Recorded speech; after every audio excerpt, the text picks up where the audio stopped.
Many people are concerned about Alzheimer's disease, but new research shows that there is a lot that we can do to prevent it, and the key is food. When people consume foods that are high in what is called saturated fat, their risk is higher. Their risk of Alzheimer's can be as much as tripled. And the foods that contain this bad fat are dairy products, especially cheese, but really all dairy products, also meats, including chicken, which so many people are eating. These foods, we believe, increase the risk of developing Alzheimer's. Now, it's also important to avoid what are called trans fats. Those are the fats that are in many baked goods and some snack foods. They also increase the risk of Alzheimer's.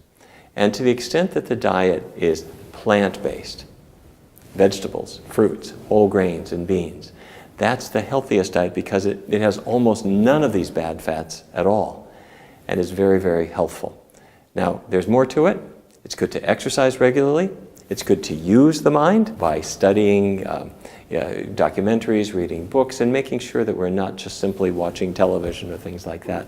If we put these things together, we believe that we can reduce the risk of Alzheimer's quite substantially. Many people imagine that if you have Alzheimer's disease, it's simply because it's in your genetics. You inherited it from your parents. But genes are not destiny. In other words, there are some genes, for example, the genes for the color of your eyes. Those are dictators.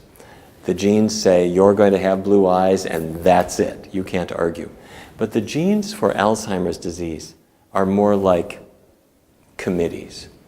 They make suggestions. They say you could get Alzheimer's disease depending on what you eat.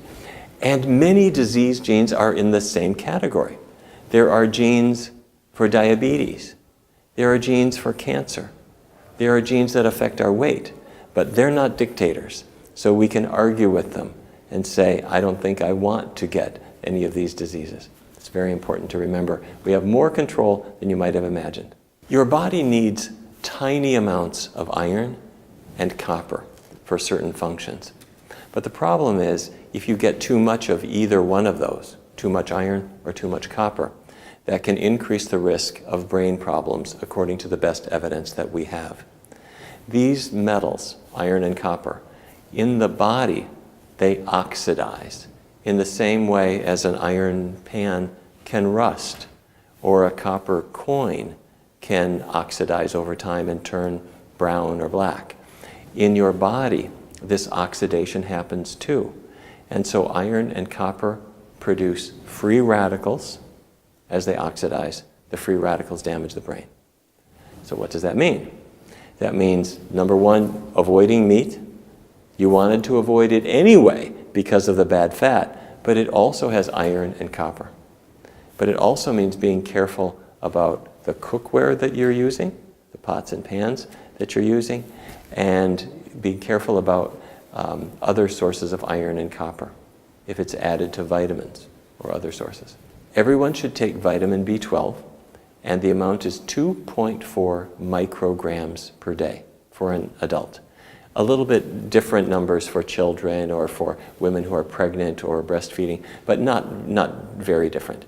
And so the number to remember is 2.4 micrograms. However, when you buy a supplement, you very soon discover that they all have somewhat more than that.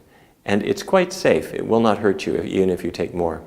But you need vitamin B12 for healthy nerves and healthy blood. And everyone should be taking vitamin B12. Food is not everything. It's also important to exercise. You have to lace up your athletic shoes and get out of the house and go running down the road a little bit so that your heart beats and it brings blood and oxygen to your brain. Researchers at the University of Illinois showed that when people take a good fast walk 3 times a week for 40 minutes, that it actually reverses brain shrinkage. It's also important to get exercise for the brain. Reading books, watching documentaries, really staying well informed, or even doing things like word games. These are things that keep your brain active, and it's important to participate in them too. And finally, it's important to get some sleep. So many people these days are working, and they're never stopping. It's important to stop, let the brain rest and recover, and between physical activity, intellectual activity, and good sleep, those complement the healthy diet in protecting the brain. Many people are unsure how to start with a new diet, so we break it into 2 steps, and I've never seen anyone unable to do this. Step 1, don't change your diet for the first week. During that time, just check out the possibilities. What I mean is, think about the foods that you could have on a healthy diet. Which foods have no animal products at all? So, okay, for breakfast, maybe I would have some porridge oats, or maybe I would have pancakes, but without the butter all over the top. If I've never tasted soya milk or almond milk, now's the time to try it. So I take a week, and I explore foods for breakfast, lunch, dinner, and also snacks, and also restaurant meals. And once I've found out what they are, all vegan, no animal products at all, then I go to step 2, which is for 21 days, for 3 weeks, I have only the foods that I know I like, but that are free of animal products. And at the end of 21 days, your tastes change, you're starting to feel better. If you wanted to lose weight, you're losing weight. And then it becomes very, very easy. So break it into 2 steps. Number 1, check out the possibilities. Number 2, give yourself 3 weeks. It'll change your life. To help people to change their diets, at the Physicians Committee, we've started a program called the Kickstart, or its real name is the 21-Day Vegan Kickstart. The idea is we're going to take 21 days, and during that period of time, I will send you every day a package by email with menus, recipes, cooking videos, and a chance to ask questions in a message board.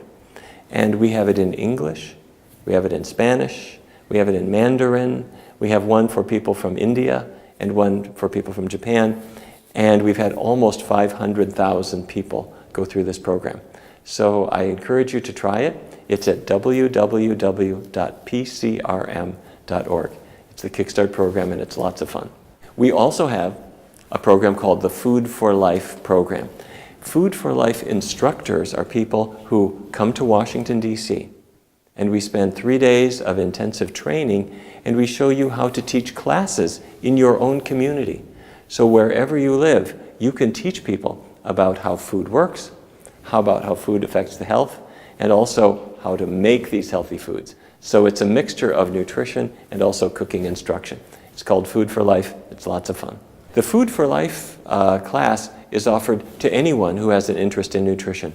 Some people are physicians, some are dietitians, some are nurses, but some are simply people who are not scientists or doctors, but are interested in learning these skills. And in turn, they can go and teach in their communities. So to find more information, you'll see it at our website, pcrm.org.